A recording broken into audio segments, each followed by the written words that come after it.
குரல்களுக்கு சொந்தக்காரர் என் அன்பு நண்பர் பாவலர் சே மன்னர் அவர்களை அன்போடு வாழ்த்துறை வழங்க அழைக்கிறேன். 5 நிமிட அளவில். வைய மணற்பிழம்பாய் வட்டமிட்டு அந்நாளில் பைய குளிர்ந்து கல்லான தொன்னாடாம் மனித பைங்கூழை வார்த்தெடுத்த எந்நாடே அனிசை கண்டங்கள் 5 மழ அடிநாளில் எம்மொழியும் தோன்றா இருள் நாளில் எம்முளத்தை செங்கதிராய் உதித்தெழுந்து உயிர் வளர்த்துச் செம்மொழியே பனிக்கடலும் பாழ்நெருப்பும் பகைவர்களும் இடரளித்தும் பனி கனிக்குலையாய் அமிர்தூற்றாய் முக்கழக கடல் தந்த முத்தாம் தொல் காப்பியமாய் 18 திருக்குறள் சேர் 11 கீழ்கணக்காய் காப்பியங்கள் ஈரைந்தாய் தமிழனங்கே வையத்தின் தாய்மொழியே செந்தமிழே வணங்குகிறேன் யான். சிங்கப்பூர் கவிஞர் தியாக ரமேஷ் அவர்களின் 7வது படைப்பின் வெளியீட்டு நிகழ்வில் பல நாள் வரவேண்டும் என்று காட்சி ஊடகங்கள் வழியாகவே பார்த்து கொண்டிருந்த இந்த மேடைக்கு வருவதற்கு எனக்கு வாய்ப்பு வழங்கிய இனிய உடன்பிறப்பு தியாக ரமேஷ் அவர்களுக்கு முதற்கண் நன்றியினை சொல்லி இந்த நிகழ்விலே தலைமையேற்று சிறப்பாக ஒரு உரையினை வழங்க இருக்கின்ற கவிஞர்களின் வானம்பாடியாக இருக்கிற ஐயா ஏர்வாடியார் அவர்களே, அருமையான நூலினை பெற்றுக்கொண்டு நூலினை வழங்கி எல்லோரையும் மனத்தினையும் செம்மையாக்கி இருக்கிறார். அதாவது அவர் கட்சியின் பக்கம் எல்லோரையும் இழுத்திருக்கிறார். எல்லோர் மனமும் இப்போது செம்மையாகி இருக்கிறது, சிவப்பாகி இருக்கிறது. அப்படியான ஒரு அருமையான உரையினை வழங்கி இருக்கிற தமக்கை பாலபாரதி அவர்களே, முதற்படியை பெற்றுக்கொண்டிருக்கிற காவல்துறையின் முனைவர் சிவகுமார் அவர்களே, அருமையான திறனாய்வினை அரை மணி நேரத்துக்கு மேல் நடத்தி பழக்கப்பட்டிருக்கிற எல்லோ நேரத்தையும் திருடி கொண்டிருக்கிற என்னுடைய இனிய நண்பர், ஆனால் இன்று மட்டும் ஒரு 15 நிமிடத்திற்குள் பேசியிருக்கிற பாபு சசிதரன் அவர்களே, எங்களையெல்லாம் இந்த அரங்கத்திற்குள்ளே வருவதற்கும் உங்களையெல்லாம் சந்திப்பதற்கு காரணமாகவும் இருக்கின்ற ஒரு வட்டத்தினுடைய மையம் என்று சொல்வார்களே, அப்படியான ஒரு ஒருங்கிணைப்பு பணியை ஒரு இலக்கிய உலகில் எங்களுக்கு நிகழ்த்தியிருக்கிற ஐயா தமிழ் ஈழன் அவர்களே, மற்றும் இந்த அரங்கத்தை தியாக ரமேஷினுடைய இந்த நூல் வெளியீட்டு நிகழ்வை படமாகவும் நேராகவும் வந்து வாழ்த்தி கொண்டிருக்கிற கவிஞர் பெருமக்களே, உற்றார் உறவினர்களே, உங்கள் அனைவருக்கும் நன்றி. தியாக ரமேஷ் அவர்கள் பார்ப்பதற்கு மிகவும் எளியவர், தோற்றத்திலும் அதேபோல் அவர் படைப்பும் எளிமையானதாகவே இருக்கும். நம்முடைய தியாக ரமேஷ் அவர்கள் இனிமையானவர். அவருடைய கவிதைகள் இனிமையானதாகவும் இருக்கும், எளிமையானதாகவும் இருக்கும். சில கவிதைகளை எளிமையாக எழுதுவதுதான் மிகவும் கடினமானது. யாருக்கும் புரிந்துவிடக்கூடாது என்பதற்காகவே கவிதைகள் இங்கே எழுதப்படுகிறது. நீங்கள் எப்படி படித்ததை தெரிந்து கொண்டு விடுவீர்கள் பார்க்கலாம் என்கிற மிகப்பெரிய சிக்கல்களை எல்லாம் கொடுத்து மூளையை கசக்கி கவிதையை புரிந்து கொள்வதற்கு முன்னால் மிக எளிமையாக எழுதுவது எப்படி என்பதை நீங்கள் அறிந்து கொள்ள வேண்டும் என்றால் அண்ணனுடைய கவிதை தொகுப்பினை முழுமையாக படித்தால் அந்த கவிதைகள் உங்களுக்கு கைவரப்பெறும். உள்ளத்தின் உணர்ச்சிகளை கவிதையாக மாற்றுகிற உத்தியை நாம் எவ்வாறெல்லாம் சொல்ல முடியும்?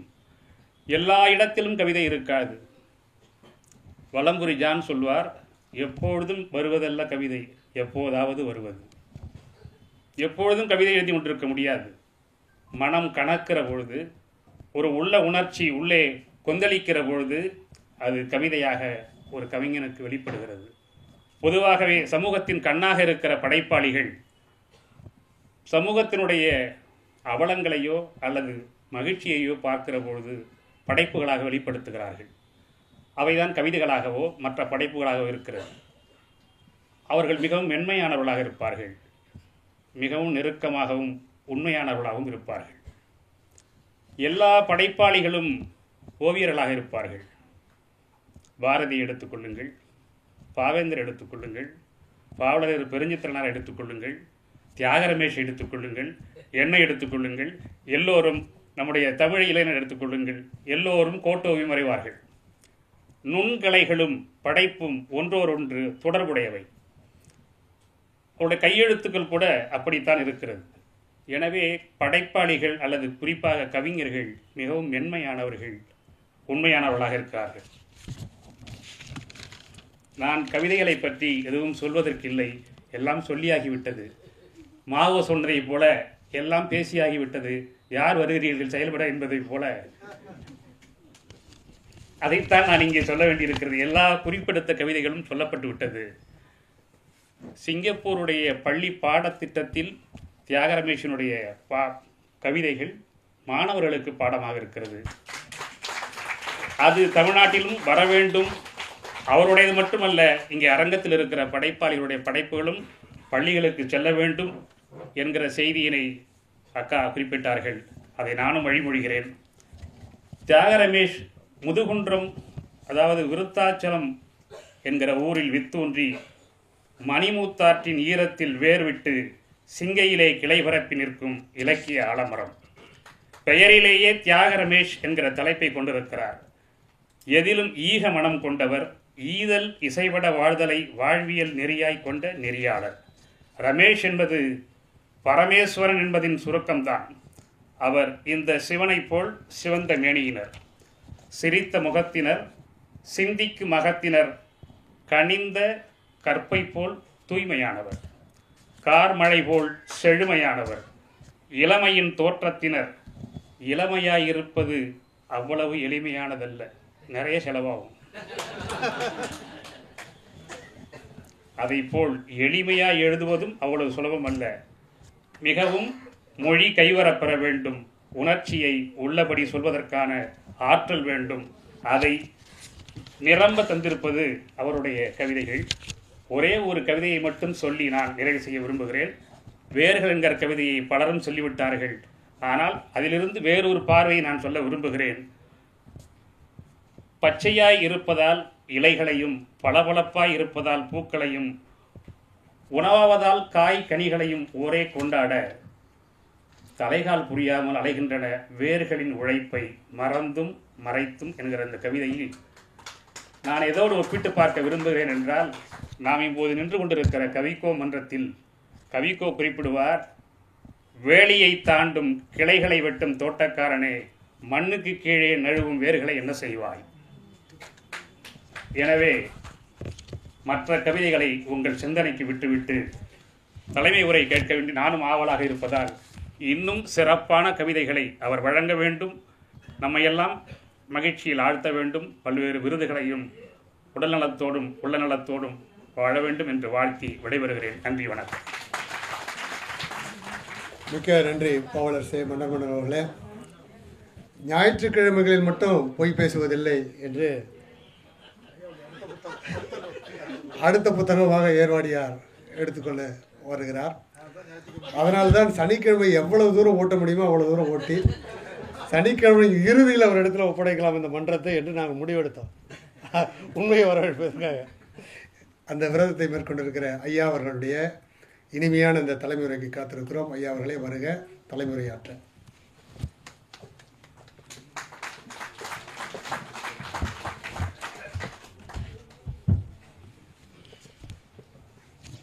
எங்கள் வாழ்வும் எங்கள் வளமும் மங்காத தமிழென்று சங்கே முழங்கு.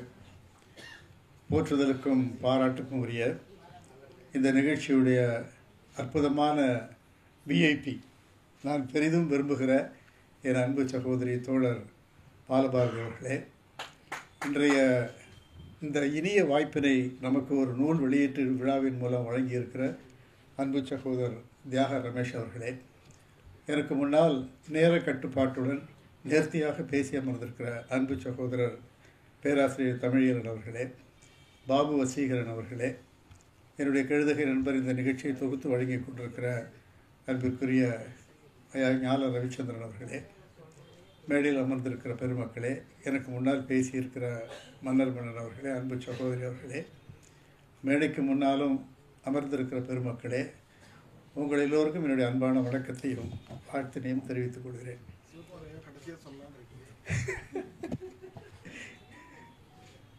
இந்த நிகழ்ச்சியை பொறுத்தவரை ஒரு பெரிய சிறப்பு என்னவென்றால், அதை தமிழியலன் அவர்கள் பேசுகிற போது குறிப்பிட்டார்கள்.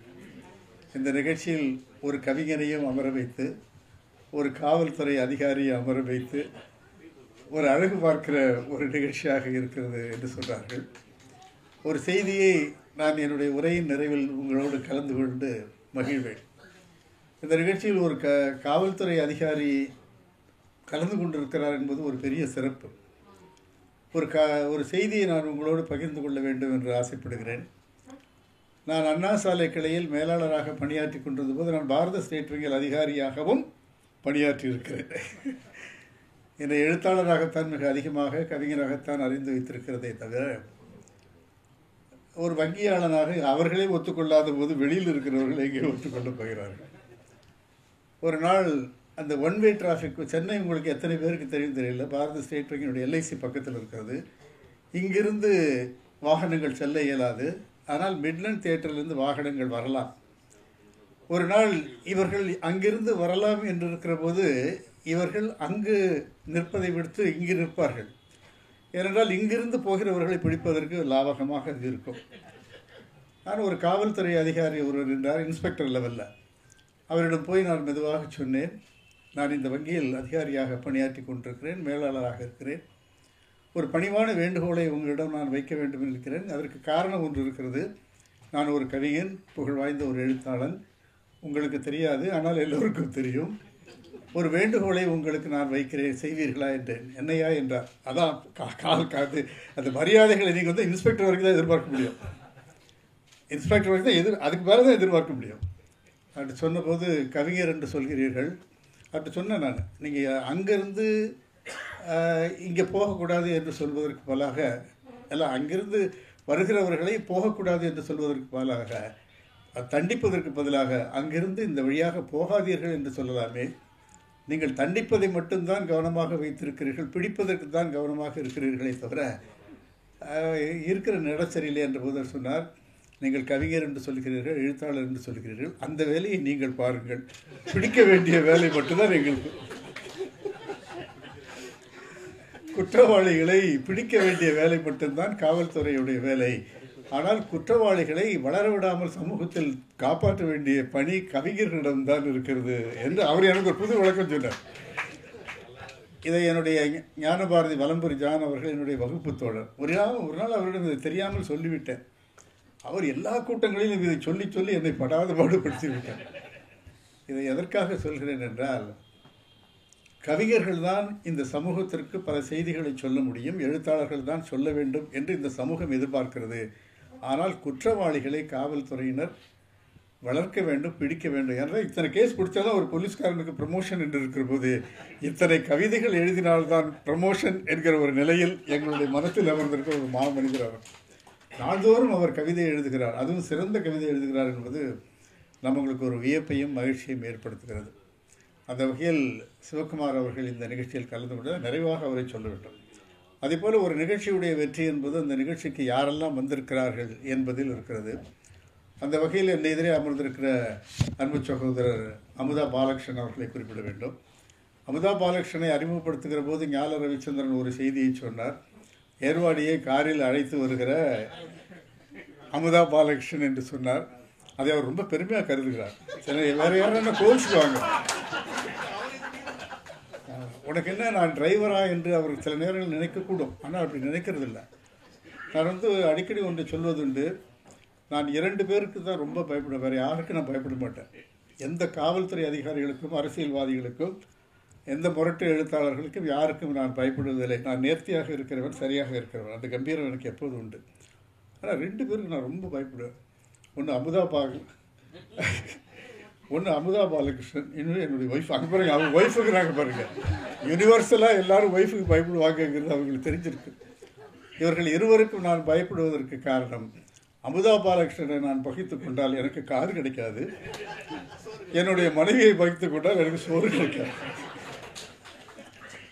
இந்த நிகழ்ச்சியில் கூட கலந்து கொள்கிற பெருமக்களில் என்னுடைய அமுதா பாலகிருஷ்ணனை போலவே மதியழகன் அவர்களும் தமிழியல் அவர்களும் எனக்கு இணைந்த நண்பர்கள்.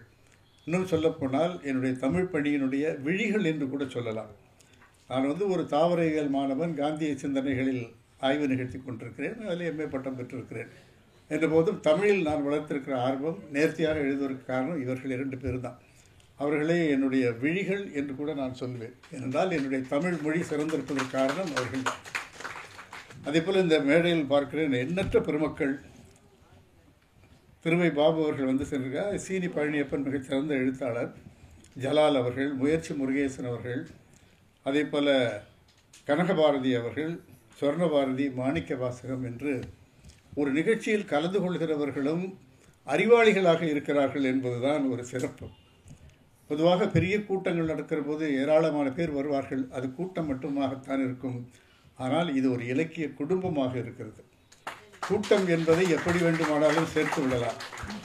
ஆனால் ஒரு குடும்பத்தை சேர்த்து பார்ப்பது என்பது மிக மகிழ்ச்சியாகவும் நிறைவாகவும் இருக்கிறது. அந்த வகையில் இது ஒரு இலக்கிய கூட்டம். எனக்கு எதற்கு ஏன் இப்படி தலைமை பொறுப்பினை ஒவ்வொரு கூட்டத்திலும் தருகிறார்கள் என்று நான் வியப்பதுண்டு. ஒரு நாள் அது எனக்கே பெருமையாக இருந்தது. என்னோடு வங்கியில் பணியாற்றிய ஒரு நண்பரிடம் சொன்னேன், தலைமை பண்பு என்றால் என்ன என்று கேட்டேன். தமிழகத்தை பொறுத்தவரை தலைமைக்கு பண்பே தேவையில்லை, தலைமைக்கு தகுதியும் தேவையில்லை என்று அவன் சொன்னபோதுதான் நான் தலை கழித்து கொண்டேன். ஆனாலும் எனக்கு ஒரு தகுதி இருக்கிறது.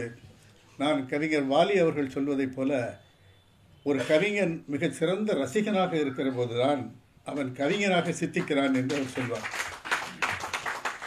ஒரு கவிஞன் என்ன வேண்டுமானாலும் இருந்து போகட்டும், அவன் மகாகவியாக இருக்கட்டும், கவி வேந்தராக இருக்கட்டும், கவி அரசராக இருக்கட்டும், அல்லது அதற்கு மேல் எதுவாகவும் இருக்கட்டும், ஆனால் அவன் முதலில் ரசிகனாக இருக்க வேண்டும் என்று சொல்வார். என்னுடைய பல கவிதைகளை பல மேடைகளில் அவர் சொல்லி சொல்லி சிலாகிக்கிற போது அவருடைய பாராட்டுகளுக்கு இலக்காக வேண்டும் என்றாவது நான் கவிஞனாக மாற வேண்டும் என்று நான் நினைப்பதுண்டு. அவரோடு ஒரு கவியரங்கில் கலந்து கொண்ட போது ஒரு கவிதையை சொன்னேன். அது எல்லா கூட்டங்களிலும் அவர் சொல்வார். எல்லோரும் அறிந்திருக்க ஆட்டோ சங்கரராக எல்லோரும் அறிந்திருப்பதை காட்டிலும் ஆதிசங்கரராக யாருக்கும் தெரியாதிருப்பதில் பாவமில்லை என்று சொன்னேன். ஆட்டோ சங்கர் எல்லாருக்கும் தெரியுதுங்கிறது ஒரு பெரிய பெருமை இல்லை. ஆதிசங்கர் யாருக்கும் தெரியாது என்பது சிறுமையும் இல்லை. நான் ஒரு பேருந்தில் போகிற போது, குள்ளமணி வருகிற போது இலகுவாக கண்டுபிடித்து விடுவார்கள், கிங்காங் வரும்போது கண்டுபிடித்து விடுவார்கள். ஆனால் என்னை யாருக்கும் தெரியாது என்பது எனக்கு கேவலம் அல்ல. என்னை இங்கு தெரியும், இங்கு இருக்கிறவர்கள் எனக்கு தெரியும்.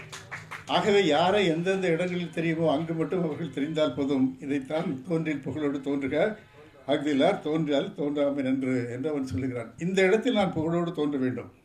கவிஞர்களுக்கு மத்தியில் தான் நான் கவிஞராக இருக்க முடியுமே தவிர கண்டவனுக்கு முன்னாடிலாம் நான் கவிஞராக இருக்க முடியாது. அந்த வகையில் பார்க்கிற போது நான் மிகச்சிறந்த ரசிகனாக இருக்கிறேன். எந்த கவிதையையும் நான் பாராட்டுவதுண்டு. அதன் விளைவாகத்தான் ஒரு 53 ஆண்டுகளாக தொடர்ந்து இடைவிடாத ஒரு இதழை தொடர்ந்து நடத்தி கொண்டிருக்கிறேன்.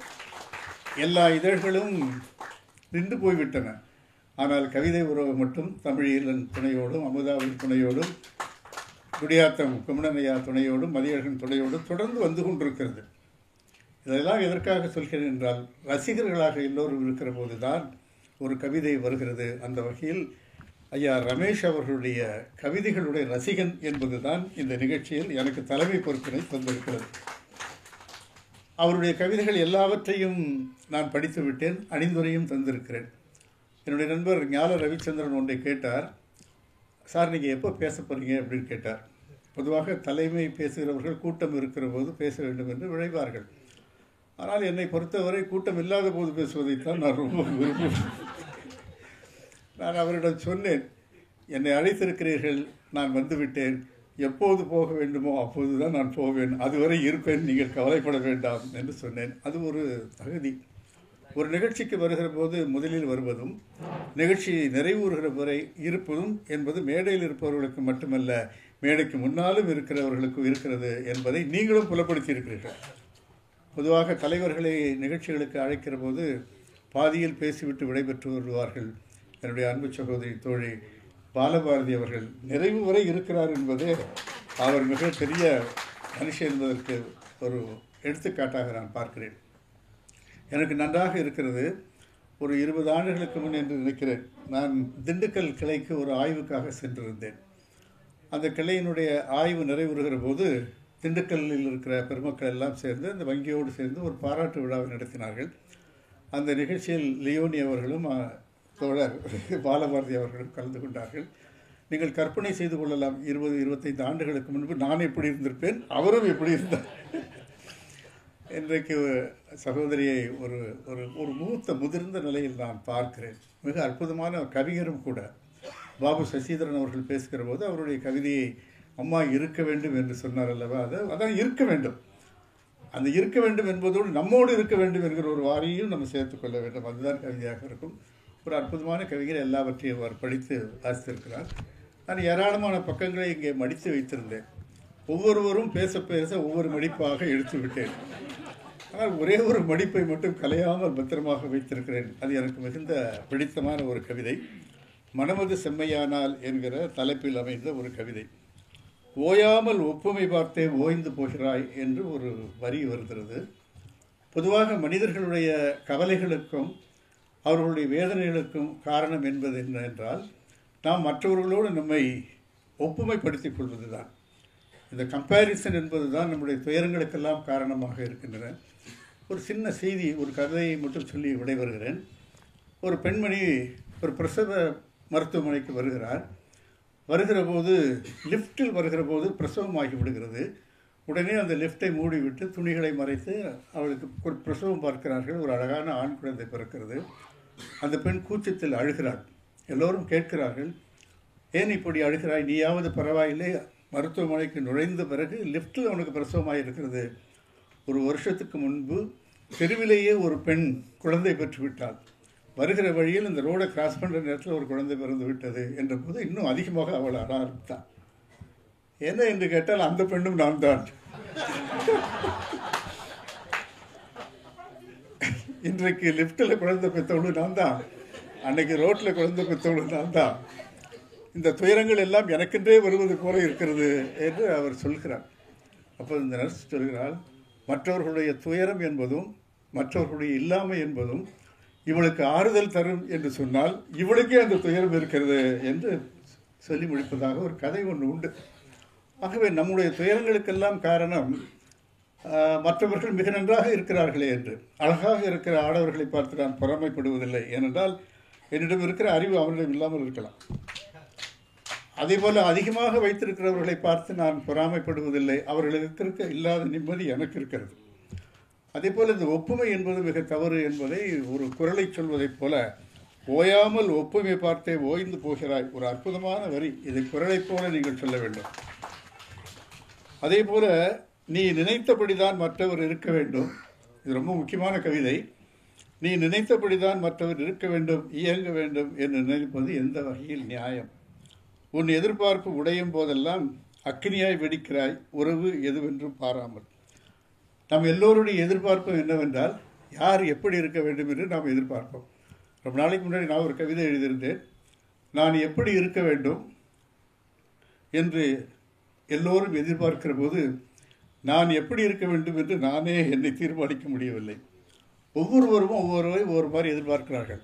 நான் வங்கியில் பணியாற்றி கொண்டிருக்கிற போது என்னுடைய அதிகாரிகள் நான் அப்பாவியாக இருக்க வேண்டும் என்று விரும்பினார்கள். நான் அப்பாவியாக இல்லை, ஆனால் அப்பாவியாக இருப்பதாக நடித்தேன். அதே போல மனைவிகள் பெரும்பாலும் எதிர்பார்ப்பது கணவன் முட்டாளாக இருக்க வேண்டும் என்பதுதான். இங்கே இருக்கிற பெண்கள் ஒத்துக்கொள்வார்கள் நினைக்கிறேன். ஞானபாரதி வலம்புரி ஜான் அவர்கள் ஒன்றை சொல்வார்கள், யாரிடம் வேண்டுமானாலும் நாம் அறிவாளி என்கிற ஒரு பெயரை பெற்றுவிடலாம், அறிவாளியாக இருந்து விடலாம், ஆனால் மனைவியிடம் மட்டும்தான் முட்டாளாக இருக்க வேண்டும். எல்லோரிடமும் எதிர்பார்க்கலாம், ஆனால் மரியாதையை மனைவியிடம் எதிர்பார்க்கக்கூடாது. மனைவியிடம் மரியாதையை எதிர்பார்த்தால் நமக்கு மரியாதை மட்டும்தான் கிடைக்கும், மனைவியிடமிருந்து கிடைக்க வேண்டிய எதுவும் நமக்கு கிடைக்காது என்பார். ஆகவே மற்றவர்கள் நம் மீது வைத்திருக்கிற எதிர்பார்ப்புகளை நாம் நிறைவேற்ற வேண்டும் என்று நாம் ஆசைப்பட்டால், நாம் நம்மை எப்படி வைத்திருக்க வேண்டும் என்று நாம் நினைத்து கொண்டிருக்கிறோமோ அப்படி இருக்க முடியாது என்பதை ஒரு அற்புதமான மன சிந்தனை. ஆகவே இந்த கவிதைகள் எல்லாம் காலத்தை தாண்டி இருக்கும். ஒரு கவிதை நான் எப்போதே எழுதினேன், அது இப்போ ரொம்ப வைரல் ஆயிடுச்சு. அதே போல் இந்த கவிதைகள் எல்லாம் சில நேரங்களில் அது வைரலாகி விடும் என்கிற நம்பிக்கை எனக்கு இருக்குது. அந்த கவிதை அது என்னென்னா, நடிகர் அரசியல் கட்சி ஆரம்பிக்கிறார். இது நான் இப்போ எழுதலை, 2-3 வருஷம். நடிகர் அரசியல் கட்சி ஆரம்பிக்கிறார். இனிமேல் தான் நன்றாக நடிக்க வேண்டும். இதை நான் எப்போதோ எழுதிய கவிதை இப்போது பொருத்தமாக இருக்கிறது. இதையெல்லாம் இப்போது இருக்கிற கட்சிகள் அவருக்கு எதிரான ஈட்டிகளாக பயன்படுத்தி கொண்டிருக்கிறார் என்று பார்க்கிற போது இந்த கவிதை எல்லாம் மிகவும் பயன்படும் என்று நான் நம்புகிறேன். ஒரு அற்புதமான ஒரு கவிதை, இயல்பாக இருக்கிறது. இந்த மனிதர்கள் இப்போதெல்லாம் எளிமையாக இருப்பதில்லை, தோழமை பாராட்டுவதில்லை என்கிற போது கம்யூனிஸ்ட்காரர்கள் மட்டும்தான். தோழர் நல்லக்கண் ஐயா அவர்களை பார்க்கிற போதெல்லாம் அண்ணா என்றும் ஐயா என்றும் அப்பா என்றும் அழைக்க வேண்டிய நாங்கள் எல்லாம் தோழர் என்று அழைக்கிறோம். தோழமை என்ற ஒரு சொல் என்றோ என்று ராமாயணத்தில் ஒரு அருமையான வரி இருக்கணும். எதை பார்த்து அழைத்தாலும் அந்த தோழர் என்று அழைக்கிற நிறைவில் எதுவுமே இருக்காது. அதுபோல நமக்கெல்லாம் தோழராக விளங்குகிற அந்த ஐயா நல்லக்கண் ஐயா வழி வந்து அதே போன்ற எளிமையாக இருக்கிற அன்பு சகோதரி இந்த நிகழ்ச்சியில் கலந்து கொள்வதும் இந்த நூலை வெளியிடுவதும் மிகச் சிறப்பாக கருதுகிறேன். அதேபோல் இந்த அரங்கம் மிகச்சிறந்த அரங்கம். ஐயா அவர்கள், முஸ்தபா அவர்கள் இதற்காகவே அர்ப்பணித்திருக்கிறார். ஏராளமான கவிஞர் பெருமக்கள் இங்கே அமர்ந்திருக்கிறார்கள். அவர்களோடு நாமும் அமர்ந்திருக்கிற உணவளிப்பவர்களும். ஆகவே இது மிகச்சிறந்த விழா, மிகச்சிறந்த கவிஞர் எழுதியிருக்கிற நூல், மிகச்சிறந்த பெயரை இது பெறும் என்று நம்புகிறேன். அருமை சகோதரர் தமிழியலன் அவர்கள் குறிப்பிட்டது போல இந்த நூலை அவர்கள் கவிதை உறவு நடத்துகிற அந்த போட்டிக்கு அனுப்ப வேண்டும் என்று நான் அன்போடு கேட்டுக்கொள்கிறேன். நாங்கள் ஆண்டுதோறும் 1 லட்சம் ரூபாய் மிகச்சிறந்த நூல்களுக்கான பரிசுகளுக்காக தருகிறோம். அதில் புது கவிதைக்காகவும் மரபு கவிதைக்காகவும் 2 பிரிவு இருக்கிறது. புது கவிதையில் இதை அனுப்பினால் பரிசு பெறுவதற்கான வாய்ப்பு இருக்கிறது. நடுவர் நாம் அல்ல, தீர்மானிப்பதும் நாங்கள் அல்ல. அதற்கான வாய்ப்பு இருக்கிறது. அந்த வாய்ப்பினை நீங்கள் பயன்படுத்திக் கொள்ள வேண்டும். எழுத்துத்துறையில் நீங்கள் வெற்றி பெற வேண்டும் என்றால் எழுத்து என்பது நிம்மதியை தருகிறது. நான் அடிக்கடி சொல்வது, எழுத வருகிறது சரி, எழுதினால் என்ன வருகிறது என்று என் மனைவி கேட்பாள். எழுத வருகிறது என்றெல்லாம் நான் பெருமை அடித்துக் கொள்ளுகிற போது, சரி எழுதினால் என்ன வருகிறது என்று கேட்கிற போது, எழுதினால் இது போன்ற நட்பு கிடைக்கிறது, எழுதினால் இது போன்ற புகழ் கிடைக்கிறது, இது போன்ற நிகழ்ச்சிகளுக்கு தலைமை பொறுப்பு கிடைக்கிறது, இது போன்ற நிகழ்ச்சியில் கலந்து கொள்ளும்போது ஒரு பரிசு கிடைக்கிறது, பெயர் கிடைக்கிறது, அதே போல ஒரு துண்டும் கிடைக்கிறது. இரவு வெகு நேரம் கழித்து வீட்டுக்கு திரும்புகிற போது மனைவி கேட்பாள், எங்கே ஊர் சுற்றி விட்டு வருகிறீர்கள் என்று. அவளுக்கு இந்த துண்டை காட்டினால்தான் அவளுக்கு பாதுகாப்பாக உணர்வாள். சில கூட்டங்களில் துண்டு போடுவதில்லை. அந்தந்த நேரங்களில் பாதுகாப்பாக இருக்க வேண்டும் என்பதற்காக அமுதாவின் காரிலும் என்னுடைய காரிலும் ஏற்கனவே ஒரு துண்டு இருக்கும். ஆகவே இது போன்ற நிகழ்ச்சிகளில் கலந்து கொள்கிற போது மகிழ்ச்சி கிடைக்கிறது, நிறைவு கிடைக்கிறது, இது ஆயுளை அதிகரிக்கிறது, நல்ல நண்பர்களுடைய நட்பு கிடைக்கிறது என்று பார்க்கிற போது எல்லோரும் இந்த ஆறுதலை இலக்கியத்தில் தேடுவோம், குறிப்பாக கவிதையில் தேடுவோம் என்று சொல்லி, இன்றைக்கு சனிக்கிழமை என்றாலும் கூட நான் ஞாயிற்றுக்கிழமைகளில் தான் போய் பேசுவதில்லை என்றும் நான் போய் பேசவில்லை என்று சொல்லி அவரை வாழ்த்து நிறைகிறேன். நன்றி, வணக்கம்.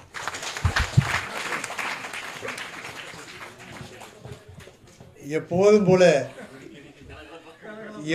போல ஏர்வாடியார் இனிமை ததும்ப அவருடைய உரையை ஆற்றி அமர்ந்திருக்கிறார். தலைமை உரையாக மிக அற்புதமான இன்சொல்லாளர், எல்லோருக்கும் வாய்க்காது இது போன்று வாய்ப்பேச்சு.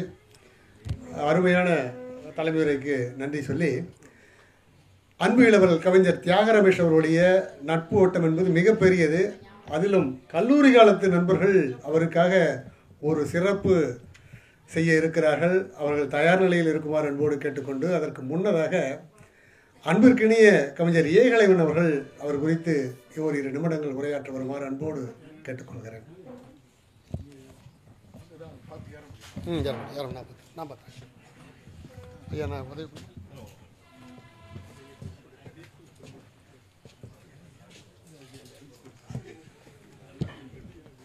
தேடிச்சோறு நிதந்தென்று பல சின்னஞ்சிறு கதைகள் பேசி மனம் வாடி துன்பம் மிக உழன்று பிறர் வாட பல செயல்கள் செய்து நரை கூடி கிழ பருவ மீதி கொடுங்கூற்று கரையென பின் மாயும் பல வேடிக்கை மனிதரைப் போலே நான் வீழ்வேன் என்று நினைத்தாயோ. என்னை மாற்றிய பாரதியின் வரிகளோடு உங்களை வணங்குவதில் பெருமை அடைகிறேன்.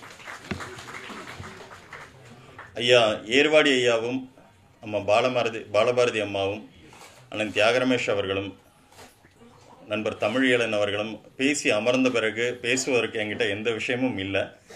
ஆனால் எங்களுடைய நம்பிக்கை வாசல் அறக்கட்டளை அப்படிங்கிற ஒரு அமைப்பை உங்கள் மத்தியில் அறிமுகப்படுத்திக் கொள்வதற்கான நானே கேட்டு வாங்கின 2 நிமிடங்களோடு உங்கள் மத்தியில் நிற்கிறேன். இன்னைக்கு உறவுகள் எல்லாம் ரொம்ப ரொம்ப அரிதாக மாறிக்கிட்டே வருது. தன்னுடைய தந்தையை பார்க்கிறதையும், தன்னுடைய தாயை பார்த்துக்கிறதையும், தன்னுடைய சித்தியை பார்த்துக்கிறதையும், அத்தையை பார்த்துக்கிறதையும் கூட இன்னைக்கு உறவுகள் ரொம்ப எளிதாக விலக்கி விட்டுட்டு போகிறாங்க. அந்த சூழல்ல ஒரு மாற்றுத்திறனாளி உண்மையிலேயே ஆதரவற்ற முதியவர்களுக்காக ஒரு முதியோர் இல்லத்தை சேலம் பகுதியில் நடத்திக்கிட்டு இருக்கேன் அப்படிங்கிறது ஒரு தகவலுக்காக சொல்லிக்கிறேன். ஏன்னா ஒரு 20 புத்தகங்கள் எழுதின ஒரு எழுத்தாளனாக ஒரு 150 புத்தகங்கள் வெளியிட்ட அண்ணன் தியாகரமேஷ் அவர்களுடைய 2 புத்தகங்களை வெளியிட்ட ஒரு பதிப்பாளனாகவும் நான் வளர்ந்து நின்ற காலகட்டத்தை தாண்டி இன்னைக்கு என் சக மக்களுக்காக ஒரு நல்ல விஷயத்த ஆதரவற்ற தமிழ் இளநியா பேசும்போது ஒரு வார்த்தை சொன்னாங்க, மாற்றுத்திறனாளிகளின் மறுவாழ்வில் முத்திரை பதித்த அப்படின்னு ஒரு வார்த்தை சொன்னாங்க.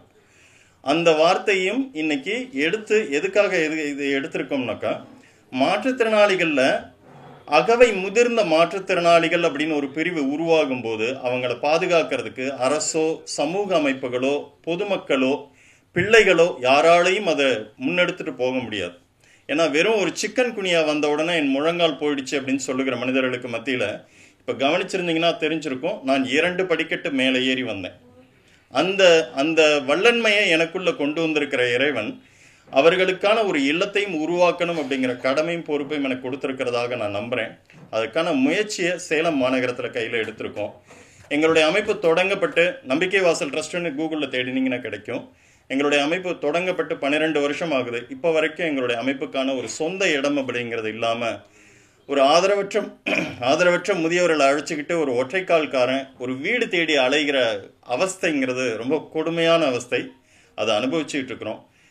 இந்த மேடையில் எங்களுடைய அமைப்புக்கான ஒரு உதவியும் செய்வதற்காக அண்ணன் தியாகரமேஷ் அவர்கள் முன் வந்திருக்கிறதுக்காக இந்த நேரத்தில் நன்றி சொல்லிட்டு, நல்லவர்கள் எங்கள் கூட நில்லுங்க, ஒரு நல்ல பணி நடக்க அப்படிங்கிறத சொல்லி விடைபெறுகிறேன். நன்றி.